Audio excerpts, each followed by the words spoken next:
देखो, कुछ साल का प्रॉफिट दिया हुआ है, ईयर, उसके बाद प्रॉफिट, उसके बाद एडजस्टमेंट, और उसके बाद एडजस्टेड या करेक्ट प्रॉफिट। 15, 16, 17, 18, 19।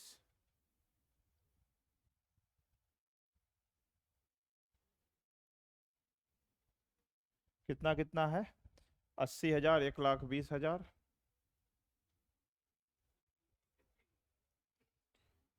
50,000 का लॉस, 2 लाख का प्रॉफिट, 260, 100। हो गया। अब देखना क्या हुआ। अरे इसके हवा से हिलता है।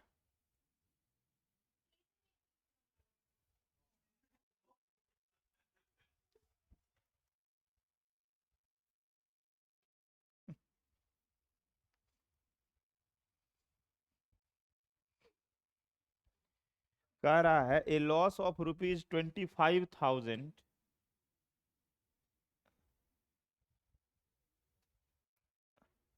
a loss of ₹25,000 incurred in the year 2016 due to earthquake. Although it was not insured, a compensation of 15,000 was received later in the year 18 by government. इसका मतलब 2016 वाले साल में ना एक अर्थक्वेक से लॉस आया था, ठीक। और वो लॉस कितना का था? 25,000। इसका मतलब वो 25,000 का लॉस हम लोग उस साल के पीएल में लिखे होंगे। और loss by fire, loss by theft, loss by earthquake, ये सब पीएल में क्या होता है? डेबिट। इसका मतलब उस साल 16 वाले साल में भी क्या कर दिए होंगे? डेबिट। जिसके कारण मेरा जो प्रॉफिट है वो क्या खो गया होगा? घट गया होगा। प्रॉफिट सही करने के लिए 16 वाले साल में हम 25,000 रुपया जोड़ रहे हैं।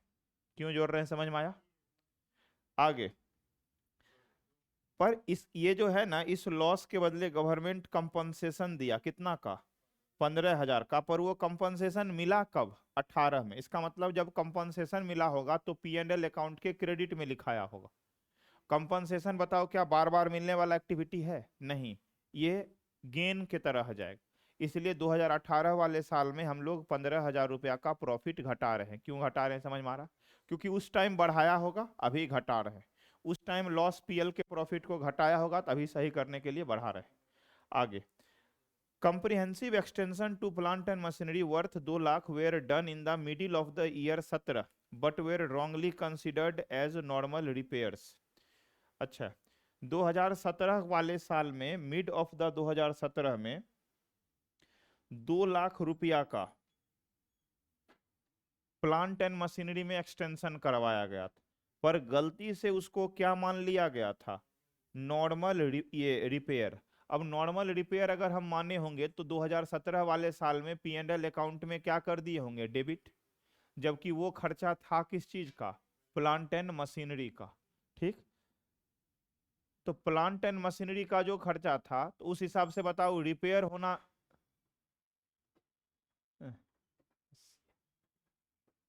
2017 में प्लांट एंड मशीनरी का जो आइटम था वो कहाँ लिख दिया गया? Normal repair. तो नॉर्मल रिपेयर लिख दिए होंगे, तो बताओ नॉर्मल रिपेयर पी&एल अकाउंट में किधर लिखाता है? डेबिट। जिसके कारण प्रॉफिट क्या हो गया होगा? घट गया होगा। सही करने के लिए 2017 वाले प्रॉफिट में 2 लाख रुपया क्या कर दिए? ऐड कर दिए। पर बात अभी खत्म नहीं हुआ। क्या कह रहा है कि जब हम इसको रिपेयर मान लिए तो उस साल तो प्रॉफिट घटा दिया, जबकि एक्चुअल में था किस चीज का खर्चा? प्लांट का, मतलब एसेट्स का। इसका मतलब एसेट्स में ये लिखाना चाहिए था। अगर हम इसको 2017 वाले साल में एसेट्स में लिख देते तो बताओ नियम के अनुसार एसेट्स पे डेप्रिसिएशन लगता कि नहीं लगता? लगता। कितना परसेंट के रेट से है? 10%। पर यहाँ मिडिल ऑफ द मंथ ये ईयर पे खरीदा है, तो इसका मतलब आधे साल का डेप्रिसिएशन लगेगा। इसका मतलब 2 लाख का 10% कितना? 20,000। 20,000 इंटू 6/12 कितना? 10,000 रुपया मेरा उस साल के पीएल से हम क्या कर दिए? घटा दिए। कुछ भी नहीं समझ में आता। पीएल में क्यों घटा है, समझ में आ रहा? क्योंकि रिपेयर नहीं मान के जैसे ही हम इसको एसेट्स मानेंगे तो एसेट्स पे नियम के अनुसार क्या लगना चाहिए, डेप्रिसिएशन। तो बताओ 2017 में डेप्रिसिएशन कैसे निकला होगा, 2 लाख का 10/100 गुना 6/12 कितना आ जाएगा, 10,000। अब क्वेश्चन में क्या कह रहा है कि अब एक बार तुम जब एसेट्स खरीद लिए तो उस पर तो ईयरली डेप्रिसिएशन लगाना पड़ेगा। पर क्वेश्चन यहां भी नहीं रुका, एक और दुख दे रहा है, क्या, ईयरली डेप्रिसिएशन लगाना है, वो भी WDV, यही है ना। हाँ, डिमिनिशिंग बैलेंस मेथड। इसका मतलब जो एसेट्स का दाम 2017 में जिसपे हम 10,000 का डेप्रिसिएशन लगा दिए, 2018 में इसका वैल्यू कितना बचा होगा, 1,90,000। 2 लाख घटाओ 10,000, और 1,90 का पूरे साल का 10% कितना, 19,000 रुपया फिर इस साल भी घटेगा, किस चीज का, डेप्रिसिएशन का। और फिर 2019 में 1,90,000 में से 19,000 फिर से घटा देंगे, तो ये कितना हो जाएगा, 1,71,000। कहां से आएगा 71, समझ में आया। इस 1,71 का कितना परसेंट, 10% इस साल भी घटा देंगे, कितना, 17,100। कुछ भी नहीं समझ में आया। ये तीनों का तीनों जो है किस चीज का अमाउंट है, डेप्रिसिएशन का। क्या बोल रहे हैं, समझ में आ रहा, क्योंकि एक बार लग गया तो अब जब तक एसेट्स है तब तक घटता रहेगा। पॉइंट नंबर 2 में कोई तकलीफ। अब तीसरा है, closing stock of the year was found over valued bye कितना, 12,000। मतलब 2018 में क्लोजिंग स्टॉक ओवर वैल्यू था कितना से, 12,000। ओवर वैल्यू का मतलब ज्यादा लिखना। अगर क्लोजिंग स्टॉक बताओ किधर लिखाता है, PL में, डेबिट की क्रेडिट, क्रेडिट। तो अगर क्रेडिट में कोई आइटम 12,000 से ज्यादा लिखा गया होगा, इसका मतलब तुम्हारे उस साल के ग्रॉस प्रॉफिट को 12,000 ज्यादा कर दिया होगा। वही ग्रॉस प्रॉफिट का इंपैक्ट किस पे दिख रहा होगा, नेट प्रॉफिट। तो अगर 12,000 ग्रॉस प्रॉफिट ज्यादा, इसका मतलब इनडायरेक्ट रूप से 12,000 नेट प्रॉफिट ज्यादा। तो जो साल का नेट प्रॉफिट 12,000 से ज्यादा था उसको घटा दो। किस साल का ही घटना है, 18 का। तो 18 को हम बताओ क्या 12,000 रुपया से घटा सकते हैं, ठीक। अब दिक्कत यहां खत्म नहीं हुआ, दिक्कत और बढ़ा। जो 18 का जो क्लोजिंग स्टॉक होगा वो 19 का क्या हो जाएगा, ओपनिंग स्टॉक हो जाएगा। ओपनिंग स्टॉक ट्रेडिंग में क्या होता है, डेबिट। अगर कोई चीज ओपनिंग स्टॉक डेबिट में ज्यादा हो गया 12,000 तो उस साल के ग्रॉस प्रॉफिट को क्या कर देगा, घटा देगा। ग्रॉस प्रॉफिट सही करने के लिए हमको क्या करना पड़ेगा, बढ़ाना पड़ेगा। इसका मतलब अगले साल हम कितना से 12,000 रुपया क्या कर देंगे, बढ़ा देंगे। कुछ भी नहीं समझ में आता। अब हाँ,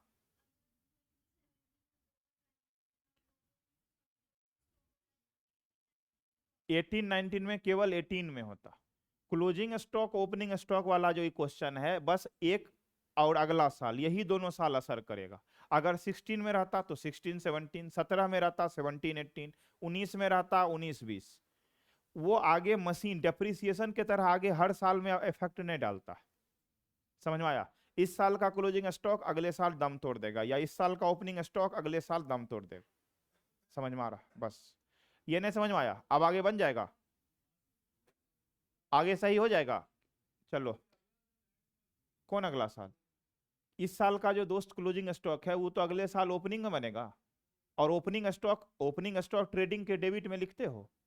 तो अगर ट्रेडिंग के डेबिट में लिखोगे तो उस साल के ग्रॉस प्रॉफिट को जब तुम 12,000, इसका मतलब ज्यादा ना लिख दिए, उधर घटा दिए। सुनो सुनो सुनो, इस साल क्लोजिंग स्टॉक 12,000 रुपया से ज्यादा था। मान लो कोई चीज होना था 80,000 और लिख दिए तुम 92,000। इसका मतलब इस ये क्लोजिंग स्टॉक तुम्हारे ग्रॉस प्रॉफिट को, 2GP को 12,000 रुपया से क्या कर देगा, बढ़ा देगा। अब यही GP ना अगले साल ओपनिंग स्टॉक बनेगा। अब जब इस साल का ईयर एंड पे हम जब ट्रेडिंग अकाउंट बनाएंगे तो फिर उसके ट्रेडिंग अकाउंट में तो यही 92,000 ना लिख देंगे। टू ओपनिंग स्टॉक कितना, 92,000। अब कोई चीज अगर ट्रेडिंग के डेबिट में 12,000 ज्यादा लिख दोगे तो बताओ तुम्हारे इस ग्रॉस प्रॉफिट को 12,000 कम नहीं कर देगा। क्या हम बोल रहे हैं, समझ में आ रहा।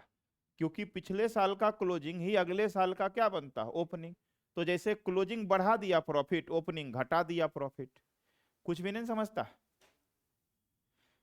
और कोई तकलीफ था। देखो भाई एक बात बता रहे हैं, तुम लोग जल्दी जल्दी क्वेश्चन बनाओ, तुम लोग लेट हो। खाली सिलेबस खत्म करना नवंबर तक मानसिकता नहीं रहना चाहिए। जुलाई अगस्त बहुत हो गया। ठीक, दो बुक कम से कम अगर खत्म रहेगा, तीसरा बुक ऐसे भी रिवाइज नहीं भी करोगे तो सेम टाइम पढ़ने से भी बन जाएगा। पर इस स्पीड में बताओ, क्या 2 बार 3 बार हम लोग अलग अलग बुक से बना पाएंगे? नहीं। क्यों? क्योंकि अभी अब हमको नियम के अनुसार मान लो पढ़ाना था पास्ट एडजस्टमेंट, बहुत बच्चा अभी उसी में लटका हुआ, फंडामेंटल में या गुडविल में। समझ में आ रहा? तो अभी 1 मिनट के लिए, जैसे कल रविवार था, तुम लोग बाप बाप करके अगर बनाता, सारा डाउट आज पूछ लेता, तो बताओ आज से हम फिर तीसरे चैप्टर चौथे चैप्टर के ओर मूव करेंगे कि नहीं आजकल के बाद? अभी ऐसी है, आगे जाने पर पीछे का कोई डाउट पूछोगे तो फिर कैसे होगा, सो बताओ। इसीलिए अपना भाई रिस्पॉन्सिबिलिटी के तहत अपने बनाओ, हेरे हेरे नहीं करो। हेरे हेरे मैंने पूछता है, हाँ वही। क्या होगा व्हाट्सएप में?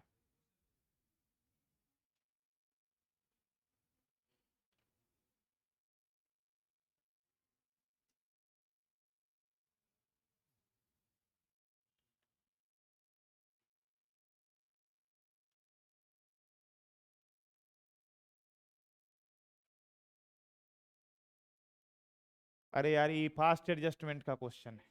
फास्ट एडजस्टमेंट पढ़ा है कहाँ? कौन रेशियो?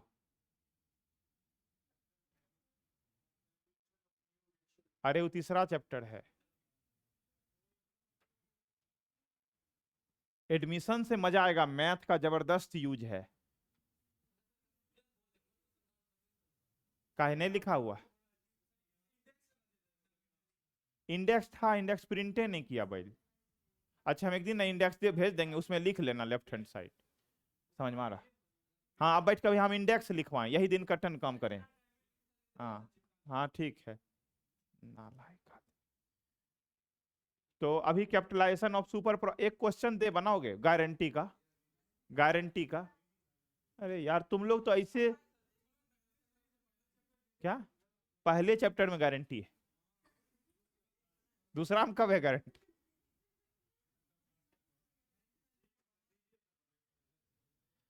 अदिति, मैं नहीं बनाती हूँ ना, बना रही हूँ क्या किताब? नहीं। देखो भाई, जल्दी जल्दी अपना रिस्पॉन्सिबिलिटी के अनुसार बनाओ, नहीं तो हेरे हेरे। देखो 1 मिनट बताते हैं।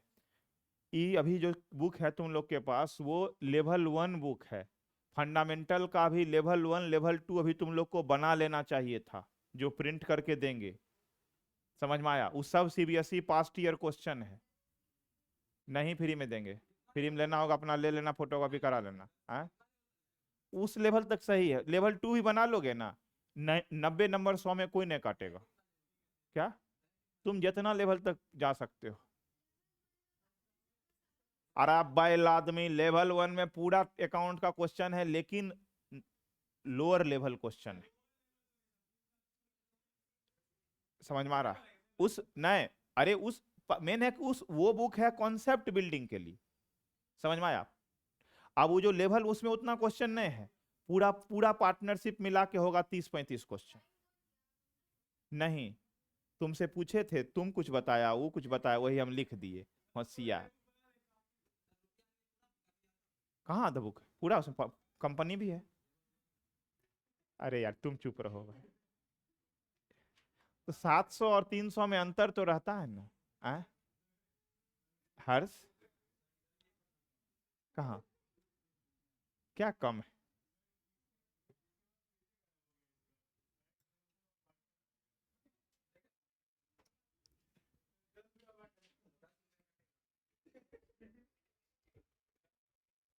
एक क्वेश्चन दे रहे हैं बनाना, नहीं ले तो गारंटी तुम लोग को बनाना ही नहीं। चलो हेडिंग दो, capitalisation of super profit method. अरे पिछले दिन एक क्वेश्चन दिए थे, बना था होमवर्क? नहीं दिए थे? अभी देखो कौन सा, अभी सब निकालो थे क्वेश्चन, पल्लवी और तन्नू वाला।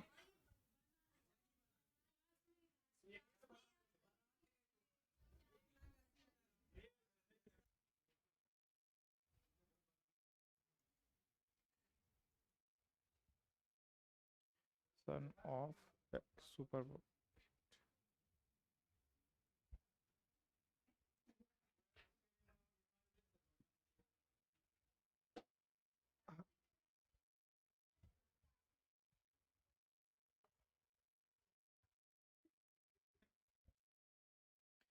कशिश तुम जो है छापते जाओ भाई।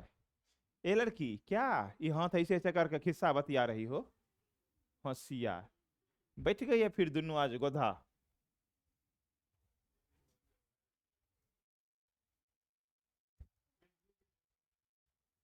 हाँ तो बच रहा है। वैसा गर्मी नहीं है। हाँ गेट खोल देते। हम्म।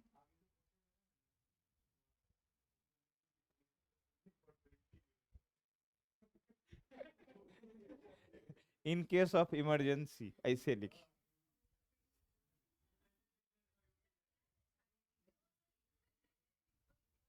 वैसा कोई गर्मी ही नहीं है क्या एसी?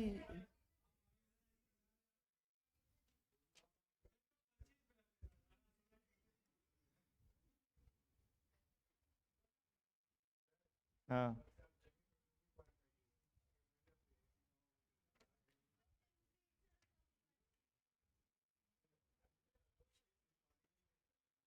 टेम्परेचर ज्यादा कम करने से लो फीवर होता है बैल। टेम्परेचर कम। चलो क्वेश्चन लिखो।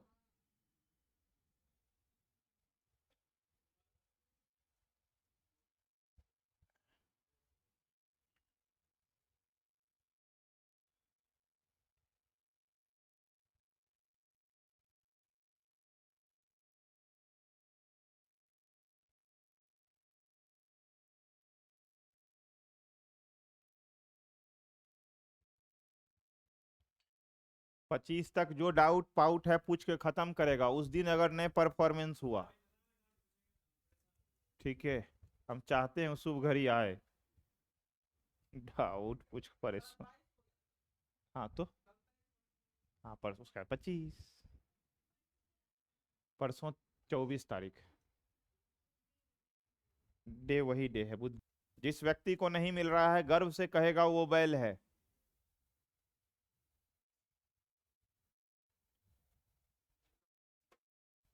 आता तुमको सब है, तुमसे बनता खाली ने। नालायक। बचपन की मैं बनाती हूँ क्वेश्चन में हंसती नहीं हूँ। 10। तो 10/100 कितना हो जाएगा? 57,000 का तुम्हारा क्या हो गया? अरे भाई वो इसका गुडविल का फॉर्मूला।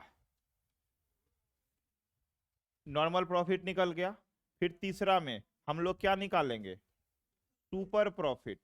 सुपर प्रॉफिट कितना हो जाएगा? 72,000 माइनस 57,000 कितना आ जाएगा? 15,000। और उसके बाद goodwill is equals to 15,000 into इसमें देखो 100/NRR है कितना? 10। कितना आ जाएगा आंसर? 1,50,000। समझो